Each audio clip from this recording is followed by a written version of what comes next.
خب این یه سفر جدید برای ماست. یه شروع دوباره. ما بعد از یه شکست بزرگ تجربه جدیدی کسب کردیم و تصمیم گرفتیم دوباره از صفر با یه ایده جدید شروع کنیم. هرچند شروع دوباره خیلی سخت بود، چون بعد از این شکست ناراحت کننده ناامیدی خیلی زیادی رو به همراه داشت. ولی بعد از مدتی که کمی آروم شدیم ما عقب نکشیدیم، چون همونطور که گفتم هر شکست یه تجربه و امید جدید برای یادگیری بیشتره.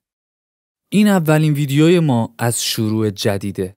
پر از ایده برگشتیم تا دوباره رشد کنیم و این رشد نیازمند حمایت شماست. همراه بودن شما حکم سوخت و انرژی رو برای ما داره. ما میخوایم اینجا با یه ایده تازه در مورد خودسازی شروع کنیم. یعنی در واقع چجوری روز به روز پیشرفت کنیم و همیشه نسخه بهتر خودمون رو بسازیم. اینو همیشه یادتون باشه. تا توی یه مسیر شکست و ناامیدی نباشه، هیچ وقت پیشرفتی هم در کار نیست. میدونم سخته، ولی غیر ممکن هم وجود نداره. شاید این یه مسیر تازه است. شاید این مسیر بهتر باشه که حواسمون رو بیشتر جمع کنیم. هیچ وقت دیر نیست برای استارت دوباره. به طبیعت نگاه کن. هیچ چیز ثابت نمیمونه. چرا ما باید بمونیم؟ تغییر همیشه لازمه. مثل یه قهرمان ورزشی، نتیجه بازی باخته رو عوض کن. چیزای مهم رو نگه دار و چیزایی که مهم نیست رو بنداز دور.